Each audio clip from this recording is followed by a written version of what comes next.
Čaute photoshopery. Vítajte v druhej časti povinnej jazdy, kde sa zase budeme zameriavať na základné nástroje z tejto palety nástrojov. A budú to hlavne nástroje na retuš. Tak poďme hneď na prvý nástroj.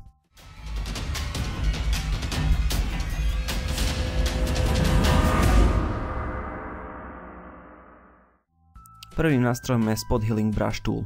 Je to vlastne jednoduchý nástroj, ktorým dokážeme rýchlo a efektívne zretušovať nejakú časť fotky, ktorá sa nám nepozdáva. Napríklad tento ružový ramček, alebo neviem čo to je, značka.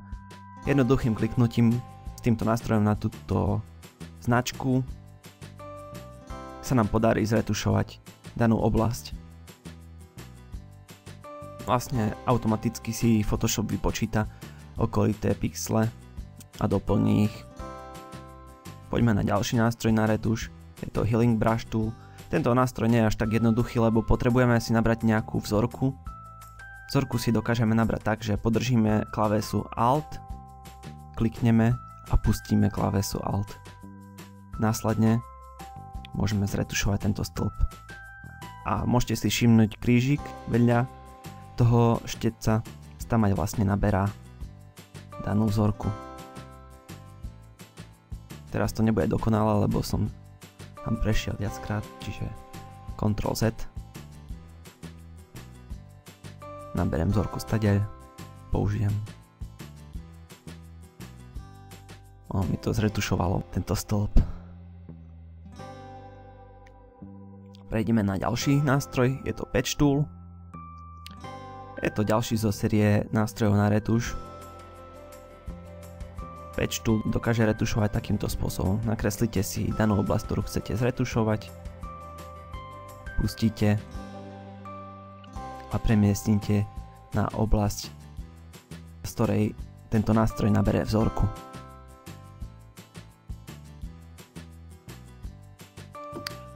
Veľmi zaujímavý nástroj je Content Ever Move Tool.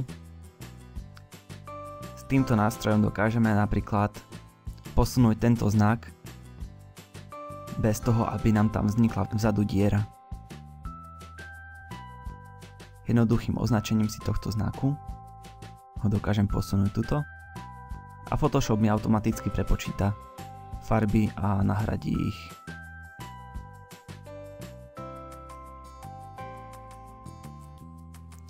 Je tu ešte Eye Tool.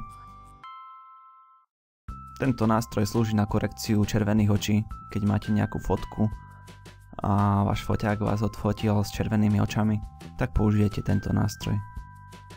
Dobre, prejdeme k nástrojom, ako sú štetce, ceruzky a podobne. Čiže Brush Tool je to veľmi zaujímavý nástroj, budete s ním pracovať veľa, keď budete robiť s Photoshopom.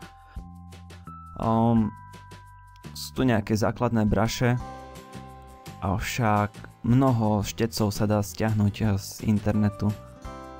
Dokážete ich načítať tak, že kliknete na toto ozubené koliesko, dáte Load Brushes a načítate ten súbor, ktorý ste si stiahli z netu. Napríklad, ja som mal stiahnuté nejaké takéto kvietky. Je to jednoduchý nástroj na kreslenie, avšak dajú sa s ním robiť rôzne veci. Ďalej je to nástroj ceruzka, tento veľmi nevyužívam. Popravde. Ďalší zaujímavý nástroj z série štetcov je Color Replacement Tool. Tento nástroj dokáže zmeniť farbu daného objektu. Teraz si ukážeme, ako rýchlo zmeníme farbu auta. Čiže napríklad z rúžovej chcem mať nejakú takúto žltú-zelenú. Môžete si nastaviť toleranciu. Nastavím ju, čo ja viem, na 20%. Tolerancia znamená, že do akej miery bude brať tento štetec farbu z okolitých objektov. Kliknem na rúžovú. Veľmi jednoducho zafarbím toto auto na žlto. Je to len demonštrácia. daného nástroja, netreba to brať nejak vážne, že ako to vyzerá. Určite sa s tým treba troška viacej pohrať. Jednak s nastaveniami tohto nástroja, toleranciou. A vidíte, že veľmi rýchlo som zmenil kapotu na žltú. Dobre. Ďalší nástroj je Mixer Brush Tool. Tento nástroj dokáže mixovať farby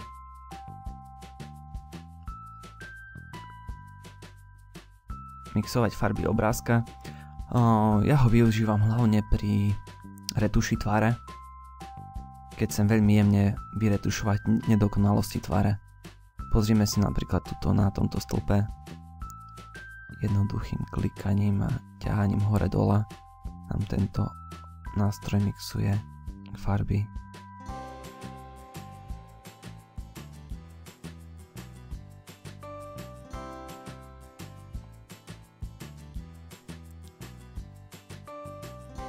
Ďalší nástroj je Clone Stamp Tool. Tento nástroj môžeme taktiež používať na retuš. Môžeme si tu nastavovať jeho prehľadnosť od 0 až po 100%. Keď chceme úplne zakryť danú oblasť, ktorú chceme zaretušovať, tak dáme určite 100%.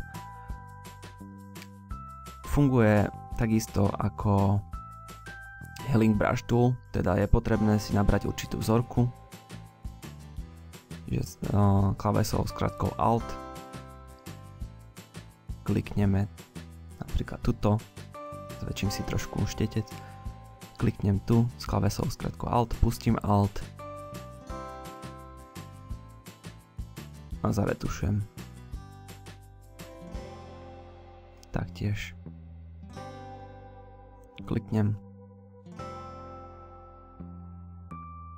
zmenším si štetec a pekne dokážem zaretušovať hviezdičku. Poďme na History Brush Tool. Všetky zmeny, ktoré sme spravili so štecom alebo s retušovacími nástrojmi, dokážeme vrátiť späť pomocou History Brush Tool.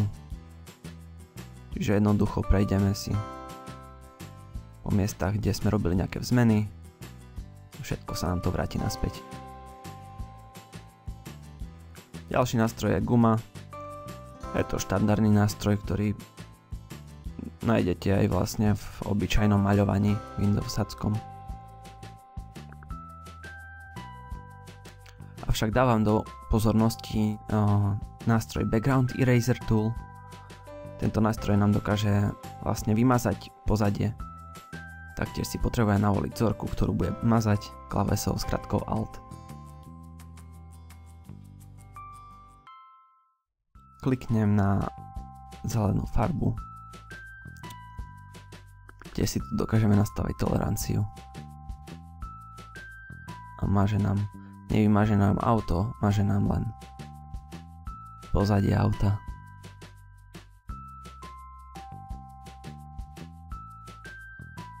Zase všetko je o nastaveniach. Vrátim tieto zmeny späť. Ďalej tu máme nástroje ako je Paint Bucket Tool a Gradient Tool. Paint Bucket Tool nám slúži na to, že vyplní danú oblasť konkrétnou farbou. Tiež si tu dokážeme nastaviť toleranciu, ale aj prehľadnosť.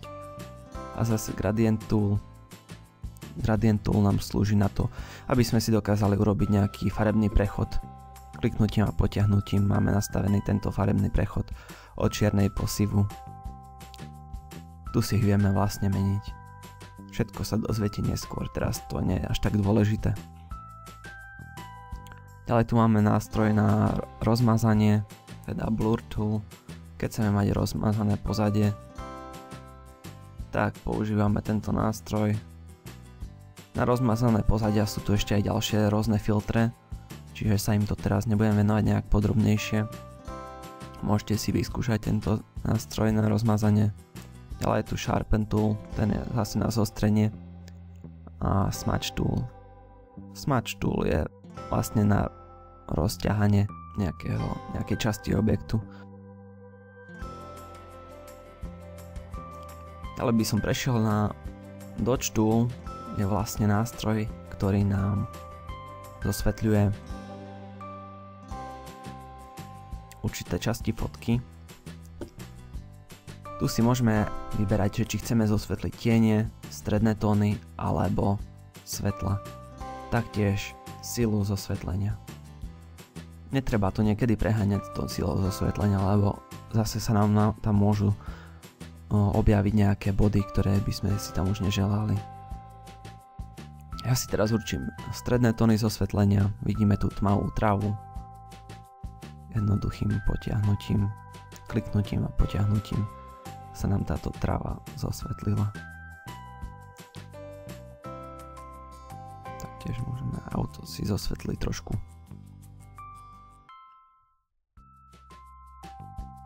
Podobne funguje aj Burn Tool, len opačne. Ak máme niektoré časti fotky prepálené, veľmi svetlé, dokážeme si ich stmaviť. Napríklad táto kapota nám svieti a s týmto nástrojom ju dokážem stmaviť. Ďalší základný nástroj je nástroj na písanie textu. Po vybratí tohto nástroja a kliknutí na obrázok môžete začať písať váš text, ktorý následne môžeme nejako upravovať. Špecifickú pozornosť dávam tomuto nástroju, volá sa Pen Tool. Tento nástroj používam hlavne pri výbere určitej časti fotky, podobne ako pri nástrojoch na vyberanie, lenže ho dokážem viac ovládať, keďže každý klik si viem prispôsobiť sám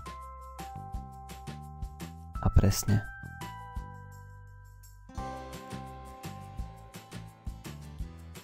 To si ukážeme neskôr, je to na dlhšie. Chce to dosť veľa praxe sa naučiť robiť s týmto nástrojom a myslím, že si to budeme ukazovať ešte v ďalších videách. A to je tak všetko asi k základným nástrojom. Určite odberajte kanál, aby ste sa dostali k najnovším videám, ktoré budem postupne pridávať. Čaute.